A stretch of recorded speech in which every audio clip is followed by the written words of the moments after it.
أهلين وسهلين. قبل ما نبدأ أنا حاب أشكر الفنان محمد البن الشيخ على هذه اللوحة الجميلة اللي تشوفونها هنا. طبعا الفنان محمد رسام ويرسم بأسلوب مختلف شوي عن الرسومات اللي احنا متعودين عليها، من ضمنها الرسم باستخدام الخيوط والرسم باستخدام المسامير، إضافة إلى طريقة الرسم باستخدام الخطوط اللي ما تتقاطع، اللي تعطيك شكل غريب لما تطالع في اللوحة من قريب، لكن بمجرد ما تبعد عن اللوحة تبتدي تشوف ملامح الصورة المرسومة.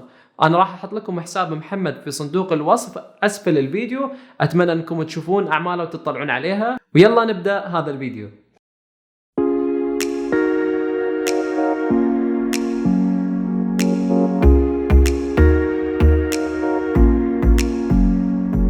أهلين وسهلين وحياكم الله في فيديو جديد من قناة فيش. معاكم داود. في هذا الفيديو إن شاء الله راح نستعرض معاكم الجيل الثاني من الأقلام الذكية من شركة NUS. وقبل ما نبدأ ونخوض في تفاصيل هذا المنتج، خلونا نتكلم عن الهدف من وجود أقلام ذكية. ليش الواحد ممكن يشتري قلم ذكي؟ طبعا الأشخاص اللي تعودوا على أخذ الملاحظات بالطريقة العادية باستخدام الأوراق والأقلام، من الصعب أنك تجي له وتقول له خلاص أنت تقدر تستغني عن القلم والورقة وتستخدم الكيبورد اللي موجود في جوالك في أخذ الملاحظات.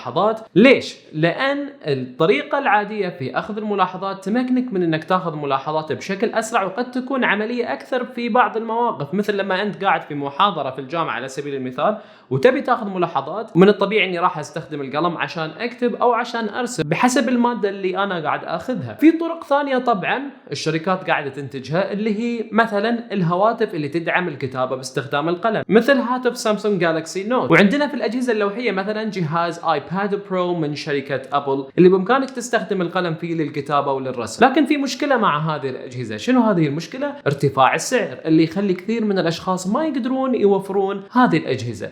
فهنا يجي دور الأقلام الذكية اللي بإمكانك توفرها بسعر أقل بكثير من سعر هذه الأجهزة. فخلونا نبدأ ونشوف محتويات صندوق هذا الجهاز. لما نفتح الصندوق راح نشوف المحتويات التالية موجودة داخل الصندوق: لوح LCD مخصص للكتابة، القلم الذكي Sync Pen 2 من شركة NUS، تعبئة مخصصة للقلم الذكي نفسه، وعندنا دفتر ملاحظات مخصص للقلم الذكي أيضا، وعندنا كيبل مايكرو USB، وعندنا في النهاية أوراق إرشادية وورقة لاختبار القلم قبل ما تجرب في دفتر الملاحظات الخاص بالقلم. طيب خلونا نجي الآن ونتكلم عن القلم نفسه. طبعا لما نشوف احنا هذا القلم بنشوف انه قلم عادي من برا، لكن في الواقع هو يحتوي على مواصفات تقنية. خلونا نشوفها مع بعض. هذا القلم يعمل ببلوتوث 5.0 اللي يمكنك من انك تحافظ على البطارية لمدة طويلة. تحتاج تشحن القلم 1.5 ساعة عشان تحصل على 8 ساعات من الكتابة باستخدام هذا القلم. إضافة إلى ذلك القلم الذكي نفسه يحتوي على كاميرا مصغرة موجودة في الرأس لتتبع عملية الكتابة سواء على لوح LCD أو على النوت بوك. طيب خلينا نجي الحين لطريقة استخدام القلم نفسه. شلون أقدر أستخدم هذا القلم إذا شريته؟ عشان تستخدم هذا القلم أول شيء راح تسويه لازم تحمل تطبيق NUS Note،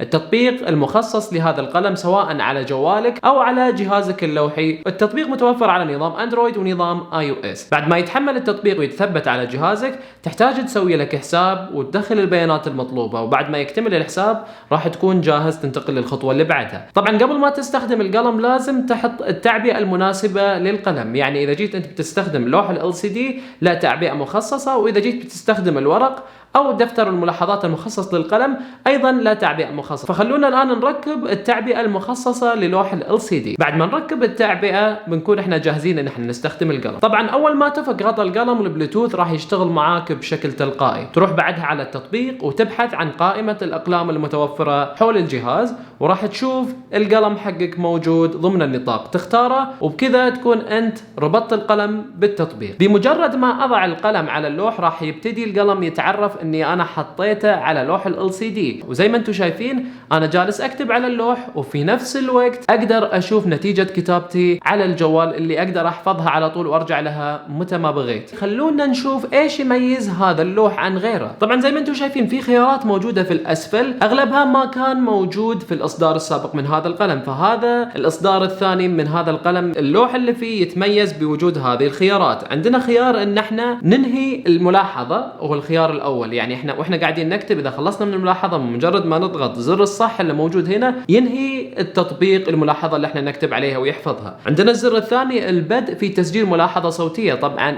الصوت راح ينوخذ من جوالك، تقدر توقف أخذ الملاحظات من الزر الثالث. أيضا بإمكانك تغير لون الخط اللي جالس تستخدمه، تقدر تغير اللون ما بين الأحمر والأخضر والأزرق والأسود. عندنا خيارين للتحكم في سمك الخط اللي جالسين نكتب فيه. وعندنا في الأخير الخيار اللي يمكنك من أنك ترسل إيميل مباشرة من الزر اللي موجود في اللوح. تحتاج تربط إيميل تحدده أنت باستخدام التطبيق، وبعدها مجرد ما تضغط راح يطلع لك الخيار في الجوال ويمكنك من أنك ترسل الإيميل بشكل مباشر مجرد ما تضغط هذا الزر. طبعا اللوح LCD اللي تشوفونه هذا يشتغل ببطارية الساعة، يعني أنت تقدر تستخدم هذا لمدة طويلة من دون ما يخلص، وإذا خلص عملية تبديل البطارية ما راح تكون مكلفة بالنسبة لك. والجهاز هذا ما يستهلك بطارية إلا في حالة مسح الكتابة اللي موجودة على الجهاز. نجي الآن لعملية الكتابة على الورق. بمجرد ما أحط القلم على الورقة راح يتعرف القلم أني بديت أكتب على ورقة هالمرة مش على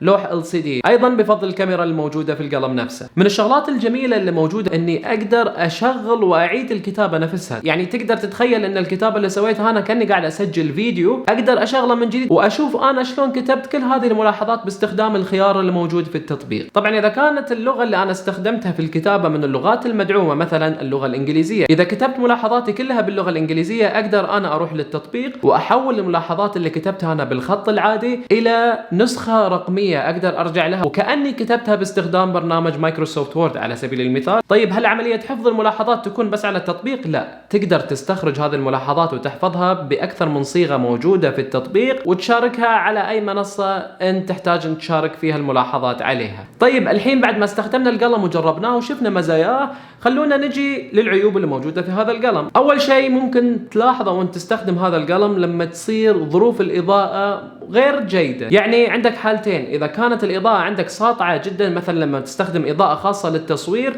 أو كانت الإضاءة منخفضة، راح تبتدي تلاحظ أن القلم ما يلقط الكتابة بالشكل الصحيح. الشغلة الثانية، لما تخلص من عندك التعبئة المخصصة للكتابة على الورق باستخدام القلم الذكي، أنت مضطر ترجع للشركة وتشتري منها تعبئة مخصصة لهذا القلم، ما تقدر تاخذ تعبئة ثانية وتركبها على هذا القلم. الشغلة الثالثة، عشان تقدر تكتب على الأوراق باستخدام هذا القلم لازم تشتري دفتر ملاحظات مخصص لهذا القلم، عشان القلم يقدر ينقل لك الملاحظات اللي جالس تكتبها على هذا الدفتر إلى التطبيق. يعني على سبيل المثال لو جربت أنت وجبت أي دفتر عندك أو أي ورقة عندك وحاولت تكتب عليها، راح تشوف أن القلم ما يستجيب، والسبب أن الأوراق لازم تكون مخصصة للقلم. فأنت لازم تشتري هذه الأوراق أو دفاتر الملاحظات من موقع الشركة نفسها. الشغلة الأخيرة اللي ممكن الشركة تحسنها يمكن في الإصدار الجاي، اللي هو موضوع المايكرو USB لعملية الشحن الخاصة بالقلم. بإمكانهم يبدلون هذا المنفذ ويحولونه إلى USB Type C عشان عملية الشحن تكون أفضل. نجي الآن للموضوع الأهم، موضوع سعر هذا القلم. سعر هذا القلم على موقع الشركة $180، يعني تقريبا احنا نتكلم عن 555